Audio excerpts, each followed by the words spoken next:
45, part 3. Glad no somebody knows this. Basis 45, part 3 with Cara. This is it. Hi, Miles. My God. Hello. Okay, so look, this is, I've been in the United States for, I've been in the United States for several weeks, and we had something scheduled before I left that I had to reschedule. And I know that at that time there were things I wanted to talk to you about, but things have happened. Things right now, things are happening so fast and so deep, and they come through me intuitively. So whatever it was that I was planning on talking to you about 7 or 8 weeks ago is just completely gone from my brain right now. But one of the things I want to say very quickly before we start, thanks to those Bases interviews, Harold and I would like to say thank you to Bases for really giving us a good start in the English-speaking world, and I mean world, in terms of dangerous imagination, silent assimilation, because it wasn't, it was a matter of days after those interviews aired that we had orders for that book ranging from Beijing to Brazil, Miles. And I think maybe you don't even know how global your reach is, because we were astonished. What? Beijing? What? Brazil? Are you talking about a Chinese restaurant in... No, I'm talking about Beijing. Orders for the book. Okay? I don't care who was ordering it from Beijing, whether it was the Beijing NSA or... Do you know what I mean? You mean... The reality was we had orders. The Chinese don't have an agency either? Yeah. Yeah, right? So... Thank you, Miles, because that really kicked us off in a big way. Thank you. Gave us an incredible amount of attention. And that book and the message deserves an amazing amount of attention. So thank you from me and Harold. And thank you, everybody who's watching Bases, who's getting it now. Okay? And you've got the interdimensional triad. Yeah, and they're buying it in several dimensions, I wish. No. They're all watching us in several dimensions anyway. So you will see that I have all kinds of paper here in front of me. I don't ordinarily do this. I keep saying that every time I talk to you. I don't ordinarily have all this, but I really don't ordinarily have all this. It's just that what's going on here for me, and actually, in fact, I'm writing a giant article about this right now just to help organize what's coming to me about this event. It's been about the last 36 hours. It's gotten very, very intense for me. And so I feel really happy that I'm sitting here and able to talk about it and talk to Miles about it, and we can sort of help sort it out as well. If you were alive on the planet on August 13th, 2015, then you may be aware that on that day, on the Empire State Building, a giant light show was manifested on the side of the Empire State Building depicting the head of the goddess Kali with her 3 eyes, past, present, future, and her giant tongue hanging out of her mouth. And I have to say that was kind of a 9/11 event in the United States, whether people realize it or not. I think they do. Because the Empire State Building is such an iconic symbol, just like the World Trade Centers were. And to see something like that on the side of that building was gobsmacking. It was time stood still kind of thing. We really had no idea what was going on. Most people still don't. This is what's going to kick off this discussion, and it actually doesn't go where you might think it goes. The official story given, I guess we should start there. The official story given for this event was that this was a piece of art, and it was a piece of art that was put up by an artist called Louis Saihoyos.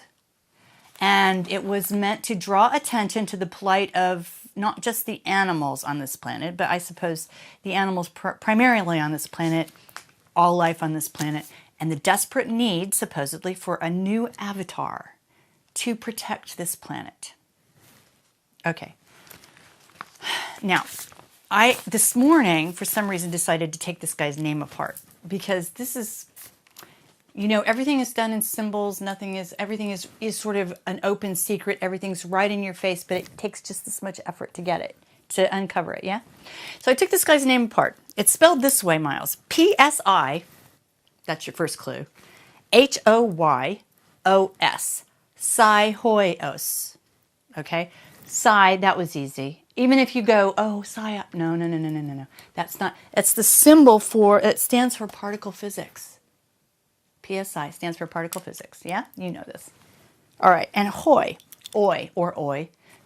That's got two meanings. First of all, I knew immediately that was Spanish for today, although I couldn't quite figure out why that would matter. But it is Spanish for today, and it's also the name of a little boat in Scotland that conveys people and goods up and down a river.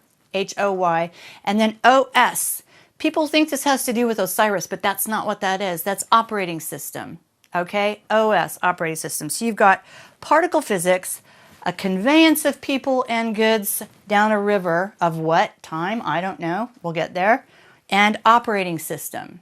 All right. Now, let me also tell you that my research revealed that the calibrating architecture for the particle accelerator inside CERN is called Kali. And there is a statue on the outside of that building in Geneva of Shiva, the consort of Kali. People do know that because it's right there. Okay? So this leads one inevitably back to CERN. Not something I've been terrifically interested in any of my research because it's always, to me, it's always felt like a science game that wasn't ever really going to go anywhere and kind of beside the point.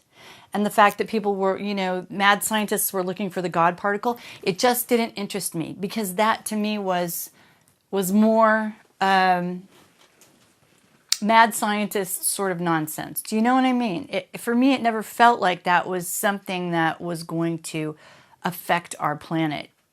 Really, I just never had a feeling that that was going to work or be a danger to us. And I don't necessarily know that I feel that way now. Okay. However, let's park that piece of business right here. Yeah. Now, I have been talking in the last 6 weeks since I've seen you in several interviews about a couple of things. And I think I actually at the micro conference started this. I really, in the end, want to get up to the top of this apex, this structure that is more or less responsible for the geoengineering, the aerosol war, and all of the other things that are going on in our environment that are, you know, that feel like an absolute critical, fatal assault on humanity, and they are. Even if it's collateral damage, it's still a fatal assault on humanity. Okay, even if the planet is really the point.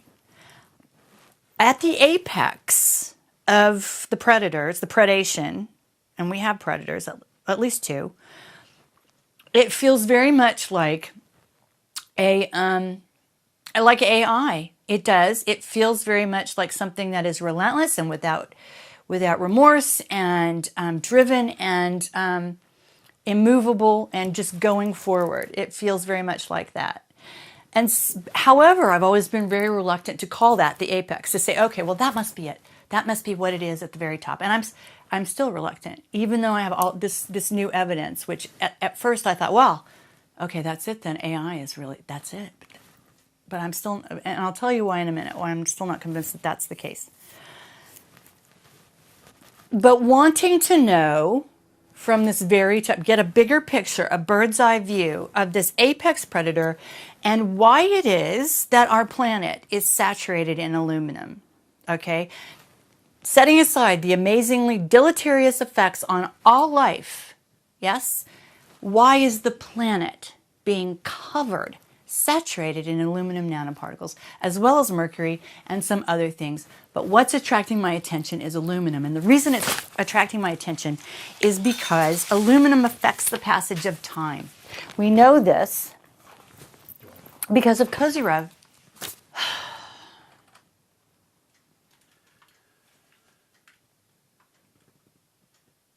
The apex predator. Mm-hmm. At the very top. What is it? I mean, people always ask that question. You've asked me that question. Who is it? What do you think it is? I mean, It's the obvious And question. you also said 2 predators. Yes, at least. Here's what I think. Okay, let me just stay there for a minute then. What I think, what I feel is at the top of the predation pyramid on this planet is something that is very driven and very remorseless and relentless and without emotion, and yet I think probably the very best way to characterize that is artificial intelligence. Yes? And this thing with the CERN Hadron Collider and Kali and all of that, at first, my reaction was, okay, well, all right then, yeah. Artificial intelligence must be the apex predator, but I'm still not convinced of that, and I'll tell you why in a little while. But so I'm like I said, let's park that over here and let's go to what I've been talking about for the last since the micro conference, whenever that was. What was that? May? That was June. June. Okay. At the micro conference, I started to talk about this idea of really needing a bird's eye view to get some perspective, to get some distance from all of the noise and the awful, the awful blood sacrifices and fear energy and terror that's around us all the time, and have a look at what's going on from the top. Okay, and when I do that, I really find myself desperately needing to answer the question, why is this planet being saturated in aluminum nanoparticles to begin with? I mean, it's really got to be coated with them by now. And I know it's in the earth. And I know that when trees burn now, and this has been going on for 10 years, there are fires underneath the trees in their root systems that the firemen can't even see because there's so much aluminum down there. And aluminum is an accelerant. So fires are still burning under the trees, even when you think the fire is out. In California, that's how much aluminum is in the soil now.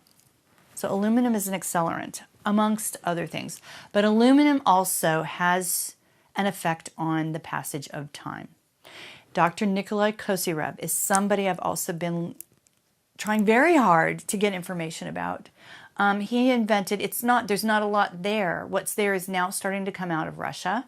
You can type his name into YouTube and you can come up with a couple of very not so great quality documentaries out of Russia with really poor English subtitles, but watch them.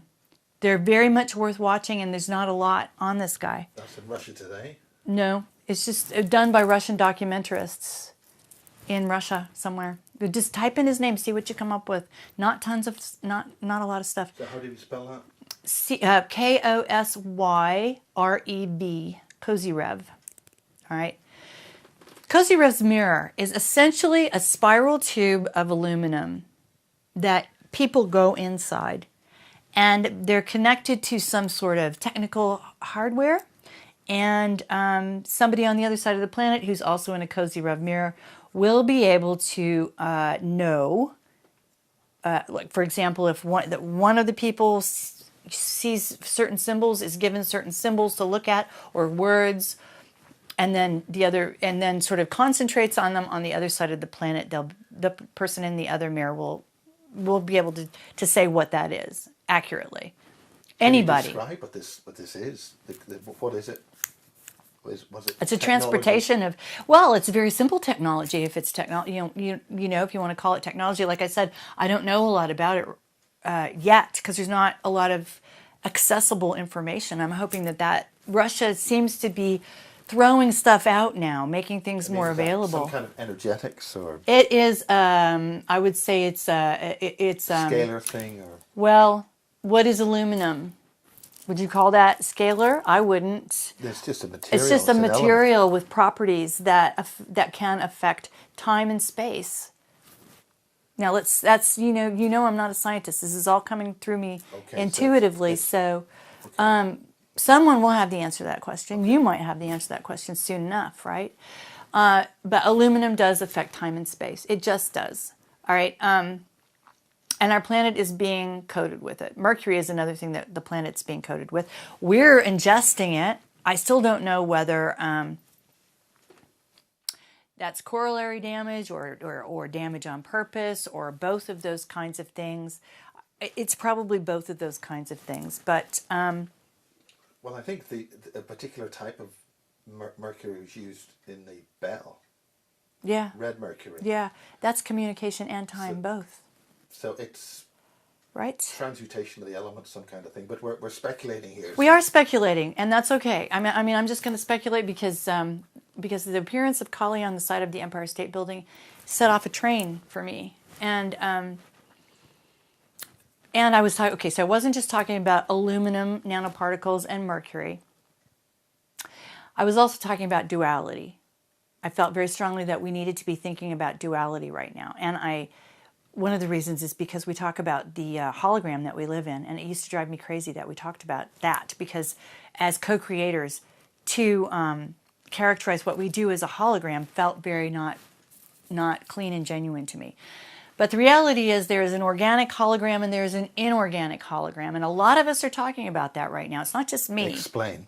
Organic hologram meaning what we can come up with, because what we create by using our imagination as the translator to the organic, by the way, morphogenic field is enlivened.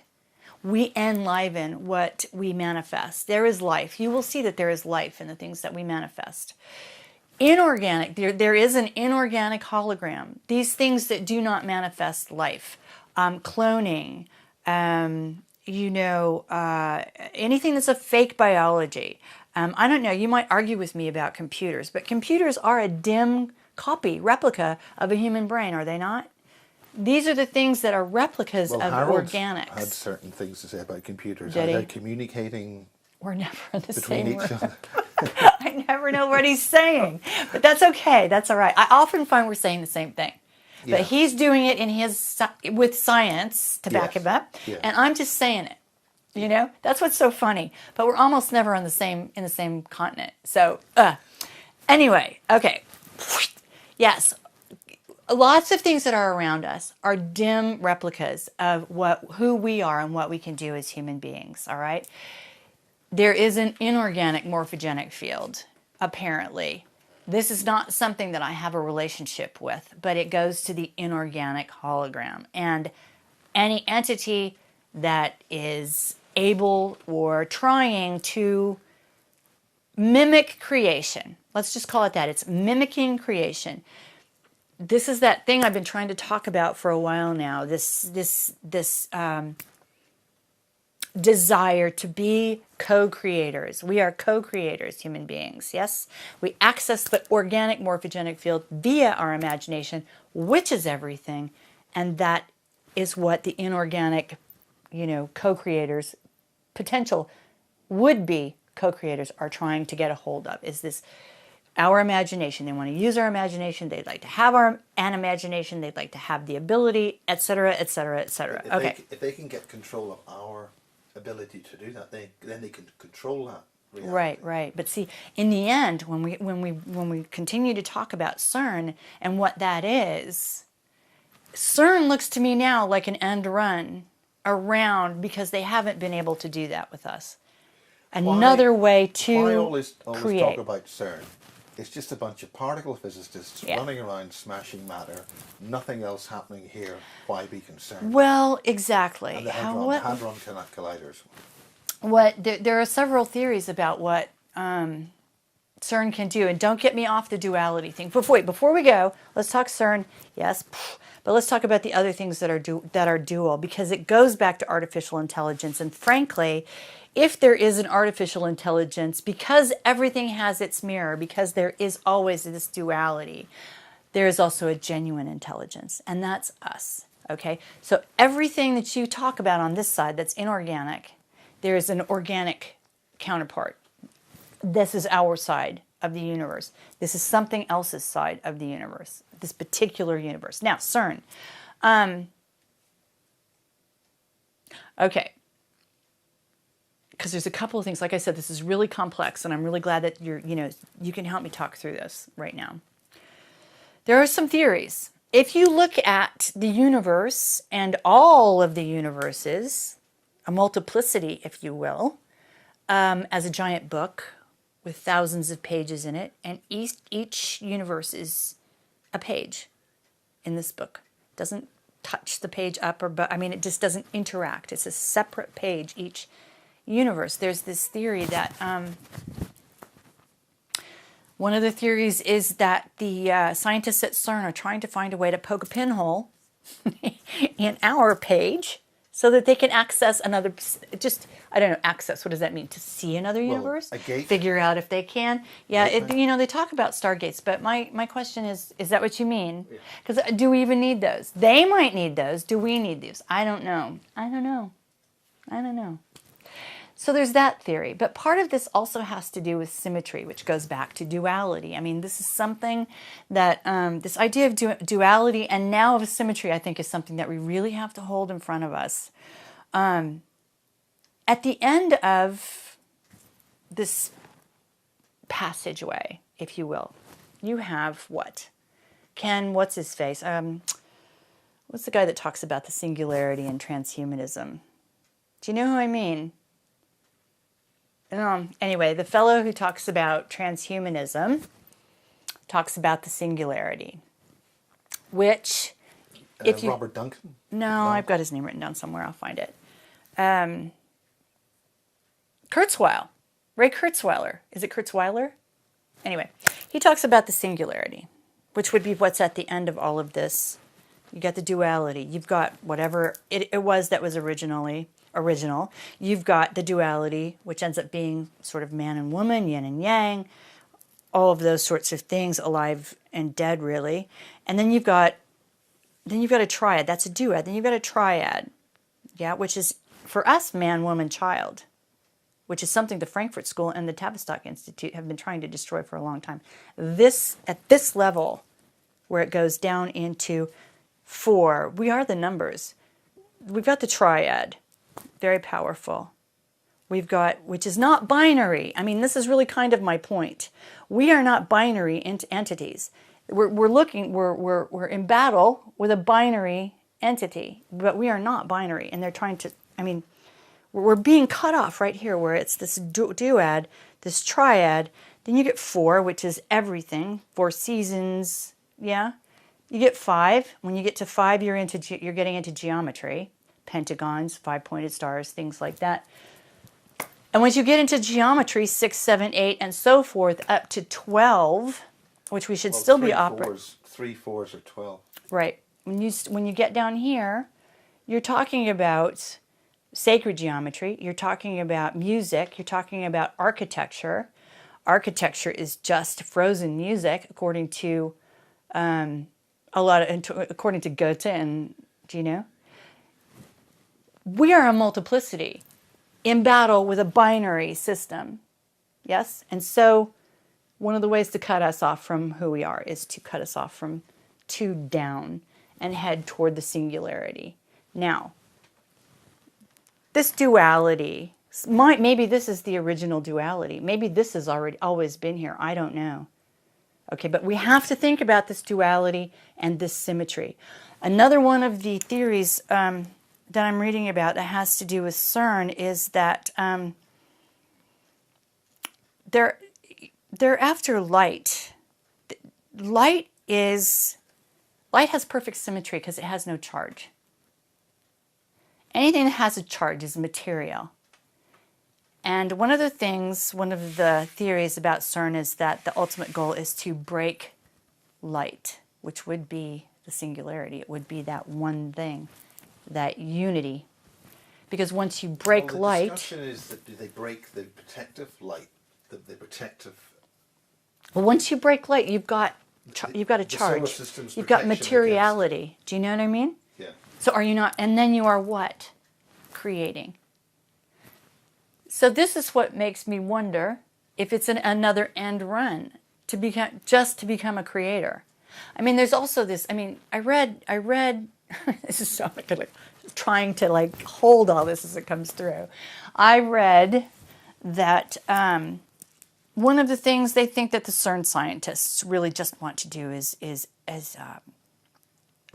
see the Big Bang, go back in time to see the Big Bang. Well, all that really did was start me thinking about creation again, and Well, Well, this God particle stuff. Yeah. Yeah. Well, that's the Higgs boson particle, yeah? I know. But this is very complex and very simple at the same time, yeah? Help me try, Miles, to incorporate the symbolism of Kali and Shiva to this idea of the duality going to the singularity. Kali and Shiva. Kali is lots of things. I mean, the goddess of destruction is just this much of what that actual deity or symbol or impulse in the world actually is. It's also time. She is the keeper, the mover, the goddess of time. Shiva is the goddess of stillness. They're married. She dances on his chest in the symbolism. Okay? Together, they create this philosophical unity between motion and stillness. All right? They go from a duality to a singularity. It's clear to me, it should be clear to anybody, that this matters to whoever's doing the CERN stuff, because there's Shiva's, statue of Shiva in Geneva outside the CERN facility, and the calibration architecture for the collider is called Kali. So this is where it feels very much like we need to dwell and try to understand, putting Kali on the side of the Empire State Building, which is a Shiva symbol, if you think of it as a masculine, all right? Is this really just, and this, is this just a sign to people who know? Well, they love their that symbols. That this is approaching. Why do they love our symbols? Why do they want this? Why tell us? Why tell us? Yeah. Well, what does Simon Parks say? They have to tell us magically what they're doing, or the magic won't work. Number one, there's always that to think of. But he was saying that the whole thing is to destroy our connection with Source. I know. And there was a lot of chatter about that particular statement he made amongst all the activists. There were some discernment alerts because they felt like he was just being a fearmonger. I don't think they can separate us from Source. And I think one commentator said God's rather bigger than that. Exactly. So I really don't know. I mean, that kind of put him in a pickle in people's views by saying that. I've never felt like they could separate us from Source. I don't think that's the point. I think the point is this duality. I think the point is creating this mirror universe where I'm going to say they because I don't know what else to say, Miles, but where whatever entity is running this number becomes a creator. Well, the Source may not be a big thing, but this planet, the localized force field in this planet, with 9/11, there was a drop in the magnetic field. So they can do something. Yeah, this is important. This is important. I can feel what you're saying is important right now. I mean, the Source might be very big, God's very big, but what we are may not be. This planet is very, very, very important. Okay? One of the things I sent you to put up along the drawing, was a drawing that I came across, which is another thing that got me going on this. It's this plane, XYZ axis, and you see this plane with X and Y across it, of course, and this would be our universe, and the X and Y across it would be the four corners, which is constantly coming up in my life. And the center at the middle, this point, where the Z plane, the Z line goes through, is thought of as time. I don't think it is time. I think it's the space between time. It is that which is, it's midnight. It's that thing between time and space that I try to talk about. And I think Harold would talk scalar there. He might. Something like you ask him. Anyway. No, honestly, I'm sure that he could make some serious sense out of what I'm trying to say, and that's great. I've got to get him. I'm actually going to do this again at some point in a month or two, elsewhere and get him and Maria Wheatley on both to talk about some of this, which I will talk about with you in a second. But yeah, okay, so look at it this way. This plane with the X, Y, and the Z going through. And then up here is this cone like that. And down here is this cone like that, joined right here at the 0 point. 0 point? God, we hear that all the time now, don't we? And this cone is marked in this drawing future. And down here, it's marked past. All right? To me, intuitively, this explains why this planet is so freaking important. Because we are obviously, we could very well be this locus point between the past and the future. Yeah? And it also could explain why the poles are so darned important in this planet. And this business here reminds me of the precession of the equinoxes, the wobble of our planet.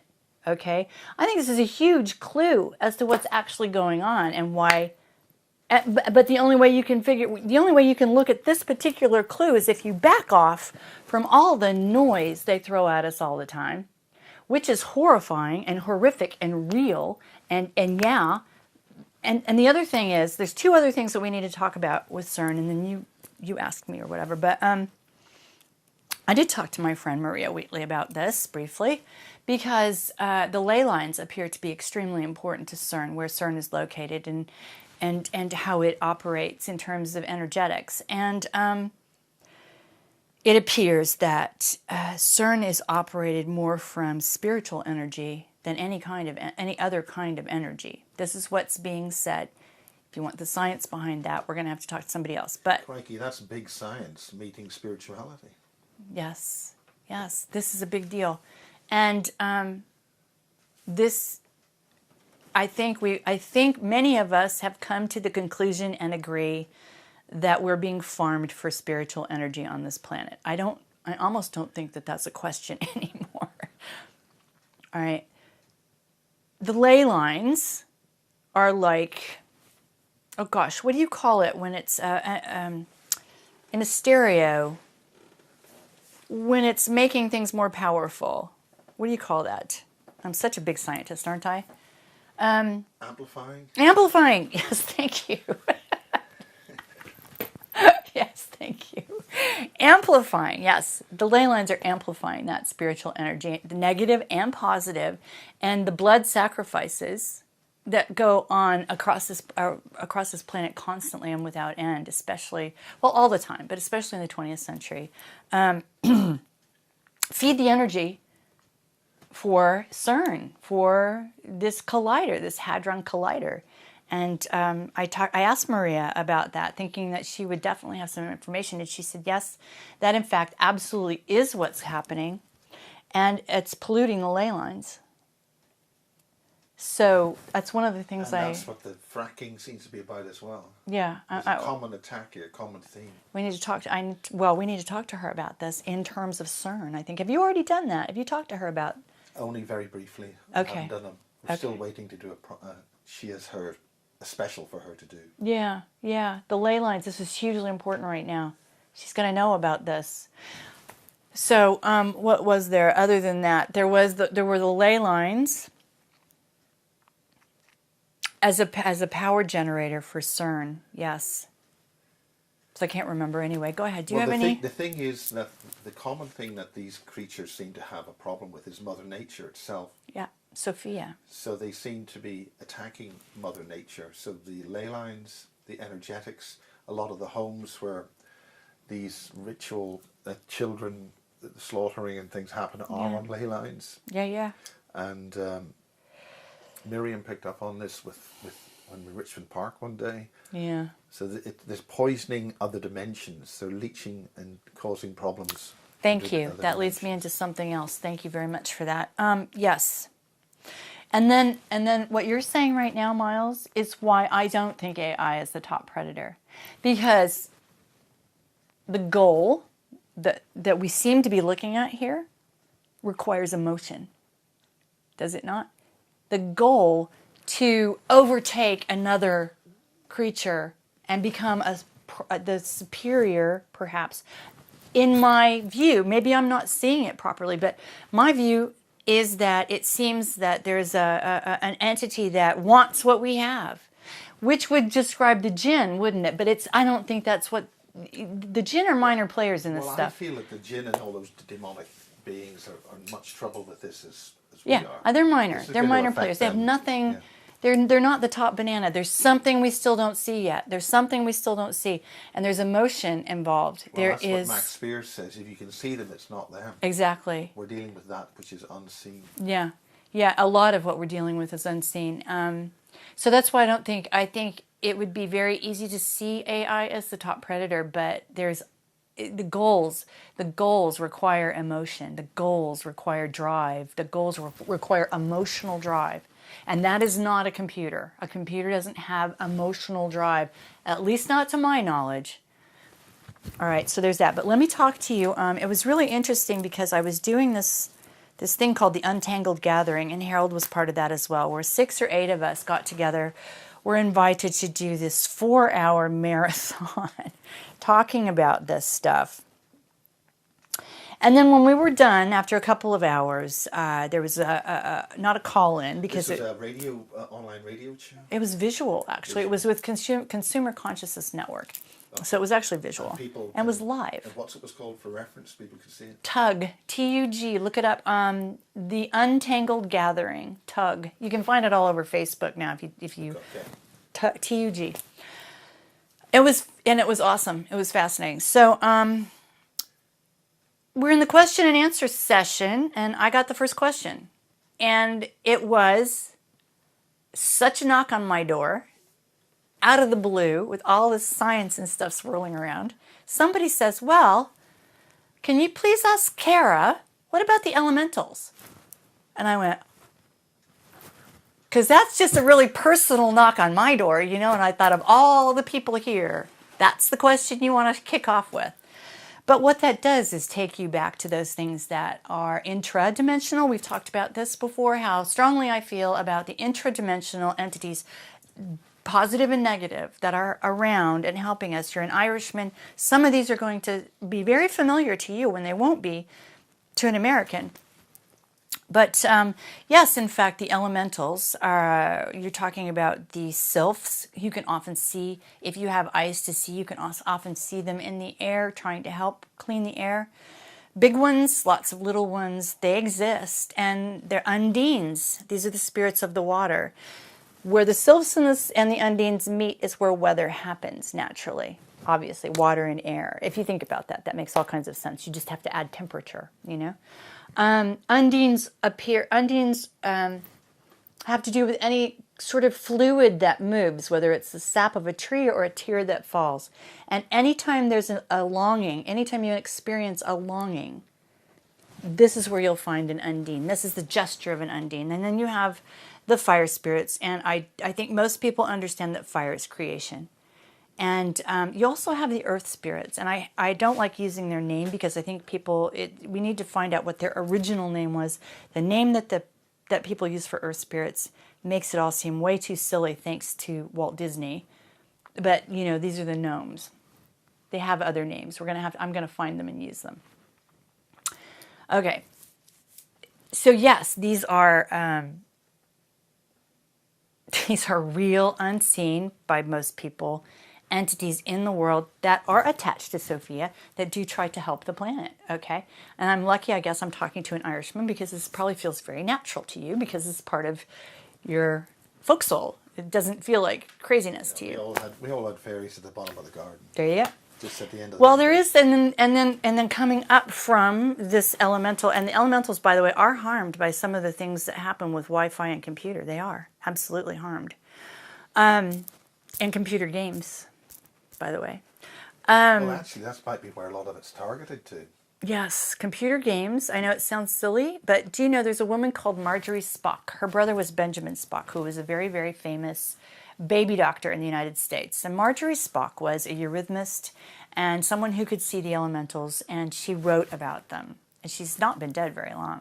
And she's the one who said that Pac-Man, when Pac-Man first came out, because that was one of the very first games, yeah? That was actually injuring the elementals. Well, You just have to be careful who you say things like. Where's the connection there? How does that work? I mean, I don't know how it works. I don't know how it describe works. that in the books? She may have described it in a book. I have not read it. That was anecdotal. I read an anecdote of her saying that to people, not necessarily her describing how that actually works, but it may be written down. Marjorie Spock is her name. You could type in Marjorie Spock and the Elementals or Fairy Worlds, anything like that. That goes up to that goes up to something called the She. Do you know about the She? Sidhe. Very, very much, very Irish. These were, and I just had somebody approach me about this too, God bless her, long ago. Tessarian probably knows about this. There were a negative entity on this planet. Maybe people would call them the Anunnaki. I don't know. And then there were the She, Sidhe. And the She were slaughtered by this entity, except for a few of them, and they were bred. And there are still many, a huge percentage of human beings alive on the planet today have a portion of who they are comes from this line of the She. This is why we never can break our connection to questions like, well, ask Kara about the elementals. You know, it's in there, it's in us. The She go to the Fae, and you know the Fae. The Fae faded away. The Fae are an intradimensional force, an intradimensional entity, a hugely powerful and serious intradimensional entity that has always been deeply associated with Sophia, with the Earth. They have been quiet. They went away a long time ago. That's no longer the case. They have been reactivated. They have been awakened. They have been brought to consciousness again by the attack on Sophia. Okay, so these are the intradimensional entities. I mean, I think we started talking about this because you were talking about the unseen, which is something that we have to talk about. We have to talk about all of the aspects of the unseen. We have to talk about this predator at the top that we don't know who it is yet. It's not Archons? AI. Are we talking Archons? Archons have been around for a long time, right? Archons, this is the Gnostic texts. These are, no, they're not the same thing as the jinn. We did talk about this before, didn't we? That we thought they were really two different things. Certainly could be. It certainly could be. At the top, you mean? Or Archons versus the She? Or what are you thinking? Whatever Harold was referring to about this alien black goo. Yeah. That AI, that whatever intelligence that they came across. I mean, the Battle of the Boyne refers to is a symbol for, or the ritual ceremony about the Boyne is the whole point of the Boyne Valley is it's a river, but it symbolizes the universe. So you mentioned a river earlier, that the whole point was some kind of thing crossing the universe. Doggone it, we did. We talked about the river and the boat, hoy. Yes, so something coming from afar to here. Particle physics, psi, the river. Oh, Miles, you're a genius. Boing! Yes, particle physics, the river and the hoy. And what was the last part of that? Oh, OS, operating system. Yeah?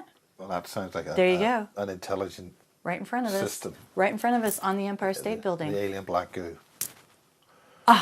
So what are we saying? Seed of life from something else creating something here. And CERN. It goes to CERN. CERN breaks the barrier so more things can come through. So is this good or bad, do you think, Miles? I think it's bad because it's dealing with something which is bringing an alien life form here, which seems to have been coming across. Why are we here in the first place? Maybe we're here as in spaceship Earth to survive from something which is a predator from afar devouring everything. So we've got to grow up now. Maybe. Exactly. Face it exactly. now. This is one of the things that I've come to start saying a lot in the last few weeks, Miles, is that we have to start kicking each other out of bed. Screw it. Enough already. Take off the gloves. It's time to the Mr. Nice Guy, this Mr. Nice Guy stuff, and everybody's where they're supposed to be. No more. I'm not, at least I'm not doing Well, it. that's part of the whole New Age con. I'm not doing so it. we get somebody else to do it, or Yeah. just lie back and it'll Yeah. just the universe will save us. Exactly, exactly. And this actually ends up going back to some of the other things that I've said, which is how is it that human beings sustain themselves? This whole con of life, and I know you and I are probably going to disagree about this for a long time, but to me, this whole life feeds on life thing is a big fat con, all right? And amoral, immoral, all at the same time. We have people who have said, and there's one woman, I'm trying to track her down right now, a Slavic woman, she's very elusive, and yet she's put out tons and tons of material about a period of 1,000 years that was inserted in our history, that in fact, it's actually only 1,015 right now. It's not 2015. And that 1,000 years was inserted because it was a history that was manufactured to justify the reign of the rulers that are in place right now. As a manufactured justification for the set of rulers that is in place right now, which Thomas Sheridan says they're all the Prussians, and we've talked about the Prussians as well, that every ruler in existence right now is part of the same Prussian family. Anyway, so there it is. I think it's bad too. I think it's bad too because I will always keep coming back to what seems to be my job, which is this primary message of the imagination. That seems to be my part of the puzzle right now. Is this idea that we have an we have an artificial intelligence and we have an authentic intelligence, because you always have the mirror of each other. You have to have symmetry. You must have symmetry, even when it's, even when it's out of balance. It's trying to find its balance when it's out of balance. All right. This is us. We are the authentic intelligence. All right. We have the organic hologram, which is what we create. And it's okay to call it a hologram when we talk about what we create, because it's enlivened. It's what we're supposed to do. We know what we're doing. This isn't solid. And we know it's not, what we materialize is not permanent. We know that. But it is enlivened. And we, for lack of a better way to put it, we have a freaking driver's license that allows us to do this. Okay? This is our job. This is what we do. And we do it on this planet. Some people say, this especially, I can't remember who was saying it on this Untangled gathering that we were just a part of, but they were saying that Sophia, this planet, is here to heal the negative energy. It is a negative energy healer. This is the cosmic entity came here to heal the negative energy. Whatever is going on with this planet, we are at the center of something very important and cosmic. Okay, and us on this planet, we are also very important and cosmic. And that, I think right now and part of the reason that we're tying it together now, Miles, is because for some reason they have to let enough of the cat out of the bag. For whatever reason, like Kali on the side of the Empire State Building, they must now put these things out there. And some of us, those of us with a lot of Fae bloodline or She bloodline, are more likely to be awake and be awakenable and be able to see these things and translate them. Translate the symbols. I have a book that's sitting on my back. I keep talking about this if I ever have time to write it, that has to do with the symbols that we talk to each other with and what's being hidden from us in the bowels of the Vatican and things like that. So, and a lot of this information is readily available to us, but it's being destroyed through, what's going through all these wars. In the Middle East. The Middle East has been absolutely decimated and destroyed, and that's sacred knowledge. And well, that's been going on a very long time. It has. It's being destroyed, though. We keep the conquistadors destroying so much in the Americas. Mm-hmm. So that we can't find it. Or they hope we can't find it, but we can find it. But those symbols are only representing a truth. If we find that truth, we don't need the symbols. Right, and we can see the symbols. See, I just got this. Kickback to Kozyrev and his aluminum mirror and the symbols and the transmission of symbols. I'm not really sure why, but we can see these symbols. These symbols are, oh God, it's like Shiva and Kali. It's the inside and the outside together. Yeah, the symbols are in there and they're out there. Okay, so they can hide all of this from us if they want to, but they're also in here. Do you see? At the same time, it sounds New Agey, and I'm not New Agey, and I'm not trying to, but yeah. What do you mean by in here? Well, in our DNA, I mean, in our consciousness, in our collective consciousness. In our collective consciousness, yes, they're in the field. We talk about what's in the field all the time. The the Ur. I've said this word before. I love this word. The prototype, the original symbol, maybe the unity of everything that we manifest. Maybe that's a way we could talk about Ur. Maybe everything that we manifest has a unity, and it is Ur. Ah, yes. Okay. And this could also actually go to how it is that we sustain ourselves. Because if you recall at the microconference, I talked about a study in Saarbrücken wherein it has been absolutely demonstrated scientifically that we utilize 25,000 units of energy in and out of our bodies every day, which is photonic. This is light. This is light, Miles. Okay, so let's look at this. If we have the Ur of everything that we manifest here on the plane,